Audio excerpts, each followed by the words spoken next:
Thank you for joining us with Gestalt and Semantics Reshape Design.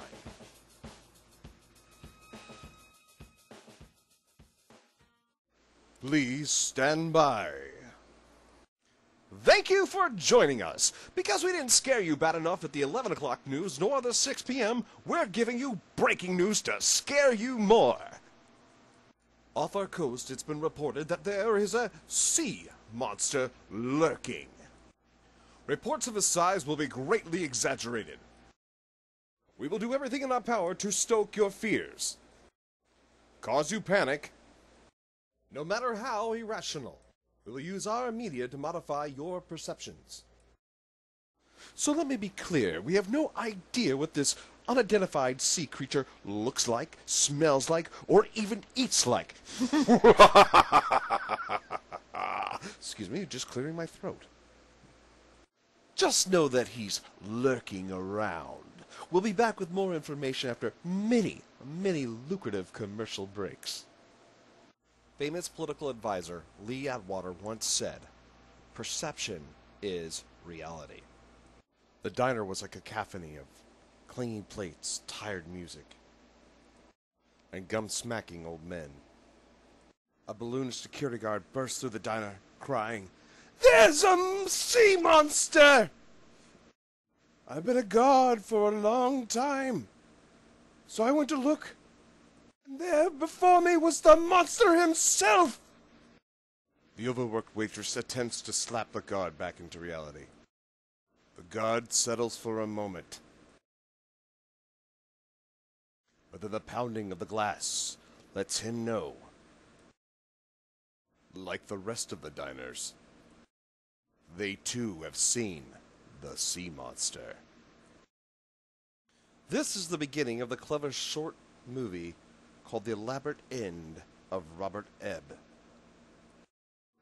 This film explores group perceptions,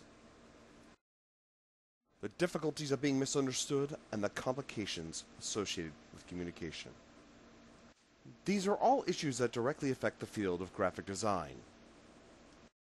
Graphic design is progressing from being an exercise in just aesthetics to increasing the functionality, purpose, and responsibility of its outcomes. It is through the sciences of semantics and Gestalt principles that graphic design is reshaping how designers visually communicate. A good place to start understanding communication is to begin with semantic systems. Basic communication systems like the Shannon-Weaver or the more nuanced Emmerich-Dognes gain more relevance to the designer when applied to the semantic systems of Charles Sanders Peirce or Ferdinand de Saussure. Just what is the Shannon-Weaver model? It's primarily the concept that there's a sender and a receiver, and what's going between them is a signal. How semantics accomplishes the task of going beyond basic communication models like Shannon-Weaver's is focusing on what is being communicated. An agreed upon notion in semantics is that signs have meaning. Semiotics is the study of signs. Basic semantic models like de Saussure's begin with the notion that signs are made up of signifier and the signified. Objects are signified because they are represented, and text is the signifier, because it explains the meaning of the object. Why these models are crucial is that they give the designer an understanding of context. Meredith Davis defines context as the circumstances and background that forms the setting for the communication and interpretation of messages. For example, the reason someone may appreciate a certain form or style may have to do with how they were raised, or when, or where, their socio-economic conditions growing up, and so on. Sometimes context is about being in the right place at the right time, to connect to the moment. If you walk up and tell a joke at a table where, moments before they were discussing a funeral, your joke might be taken out of context. Maybe you might be considered insensitive. You didn't mean to be, but you're just not connecting the way that you need to. In order to maximize the potential of a design, The designer needs to acknowledge the conditions which create context. By acknowledging them, the designer accounts for how they cater their work for a given demographic. Demographics are the group that you're actually trying to connect to, that you're marketing your work and catering your designs for. It is in the selective process when the designer is trying to figure out how to reach their demographic that the treatment that they take is what David Berlow is referring to as the subjective contribution of the creative author to creating meaning for the message. Though there are subjective choices in the final outcome of the product, there are stages where research should be objective analysis. This is to better inform the designer on how to communicate contextually in a meaningful way to the audience. Ultimately, it's important for the designer's work to make connections. If the designer is not sensitive to the research and to their subjective aesthetic choices, the project could result in failure. One such failed project was the campaign promoting the company SanDisk's new MP3 player. This campaign targeted the product that owned the market share of MP3 players: Apple's iPod. Apple's energetic campaign is attributed to helping Apple dominate MP3 player market business by controlling 75% of the market share in 2006. Apple defined itself as the market leader. The SanDisk campaign directly insulted users of Apple's products by calling them names like chimps or even sheep. The use of sheep as a symbol questions the intelligence of Apple's buyers. According to Adele Nozadar, the sheep carries quite the negative symbol as a creature that blindly runs with the flock, unable to think for itself as an individual. There may have been a way for designers to avoid this insult, which caused financial failure for SanDisk. Beyond just asking contextual questions of narrowing ideas down, the designers could have asked, what does Apple's iPod mean for the consumer? For example, instead of attacking what the market's like, counter why the product offers groups with a viable alternative to Apple's. This is when semantics and Gestalt psychology can begin to play a role in design. When understanding Gestalt psychology, one must understand the principles in order to apply it. According to Davis, Gestalt in German means configuration and favors the perception of pattern over individual elements.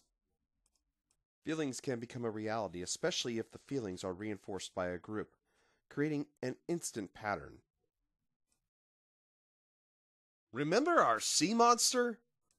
Yeah, this is the one. He really wasn't a sea monster. The sea monster was another security guard trying to pull off a prank.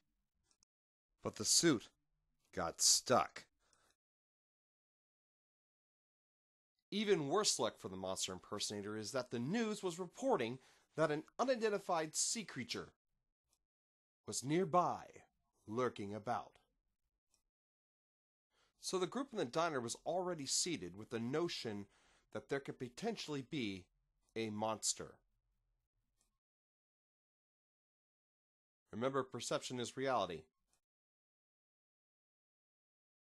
So when the imposter monster banged on the window, the restaurant as a whole responded because of their proximity to their shared feelings. This is an example of the principle of proximity in Gestalt psychology. The principle of proximity is that we tend to perceive individual elements as a whole, or complete form when they share common spacing among them that is different from the spacing of other elements on the page. The patrons in the diner were acting as a whole in complete form, and our signifier word for them is diners. The word diners gives the impression that a whole group unified and in its place. While we acknowledge that there are individuals, we would use different signifiers to represent them. The fake sea monster banging on the glass helped create a proximity dynamic because every one of those individuals raised up as a group and freaked out as a group, helping us to see a clear unified reaction. Gestalt principles have also enabled designers to dynamically push the boundaries of readability, while allowing feeling to be part of the meaning. Traditional Western means of reading follow a left-to-right format, easing the reader progressively down the page through a series of saccades and occasional fixations. Through Gestalt theory, designers were able to challenge this traditional means of visually communicating, with text and later imagery. Take, for example, the work of Filippo Tommaso Marinetti, whose manifesto made the bold claim that the work of the futurist intends to sing of the love of danger, the habit of energy, and fearlessness. The readability and feeling of this sound poem manifests through the principle of good continuation. The principle explains how elements can be organized as continuous wholes despite some interruption and changes in form. So even though the form is broken up and the work is heavily more geared towards fixation than saccades, it still reads as a whole composition. Even further, this is a clear example of the dangerous explosive energy and fearlessness that Marinetti foretold in his manifesto coming to fruition. It was through Marinetti's experiments that we learned that the boundaries of design could be reshaped and repurposed using Gestalt principles, work like the constructivists did. For example, Alexander Rodchenko would follow suit of Marinetti by utilizing new imaging technology to do with what images what Marinetti accomplished with type. And here's a modern-day example of using continuation. Again, thought experiments like this or design experiments like this owe a lot to what Marinetti had done or Rodchenko before them. By Rodchenko's and Marinetti's experiments, designers felt invigorated. Pushed by national identities, they would investigate design and typography further through styles like Distigal, the Supremacist Browns, and the Bauhaus movement. These new movements would explore the relationships between type, image, and geometry. It is precisely through the invisible geometry that allows the viewer to see how the composition of this piece becomes a readable shape. The eye is drawn to the bull because of its strong form, and dark values create a fixation. But then the eye saccades to the red and hierarchical size number 8. Moholy Nagi's name creates a bottom towards the wave-like form that completes an invisible box. The Gestalt principle that is at work here is the principle of closure. According to Davis, the principle of closure states that we tend to perceive some groupings of elements as simple, closed shapes, even when outlines are broken and independent of other properties of similarity, proximity, and continuation. There may be some reason for why humans do this. People try to categorize what they see. Peirce would describe people's desire to categorize what they see by pointing to something or describing its causal relationship. There are reasons why people do this. They do it to give things meaning and to find a meaningful connection with what they are viewing. If the designer fails to take into account how the viewer will categorize something, a failure in their design can occur. Peirce said that there's basically 3 different ways we categorize signs. That is through icon, index, and symbol. This is an example of icon. Why? Because these drawings here represent the human face. This sign is an index because there's a direct link between the object and the sign it represents. And these signs are symbols. There's no way for the reader to know what these signs are unless the reader has learned them. So if the designer doesn't take into account how the viewer will use Gestalt principles to categorize semantically what they're looking at, then the project is doomed for failure, which could be avoided. Spirit Airlines should have heeded the warnings of Roland Barthes, who warned against the denotative signs of another communication intent, calling it a theft of language. While BP's oil and suntan oil share similarities in phonemes, the intention of the meaning of the words could not be further off. This is where semantic meanings broke apart, and because of Gestalt principles, the audience were further offended when trying to connect to the imagery. This image trivializes the economic suffering and environmental holocaust with sexuality. There was an attempt to neutralize semantic misunderstandings in design and to make the concepts more universal through standardization. The hope was to create a more universal means of communication as technology progressed.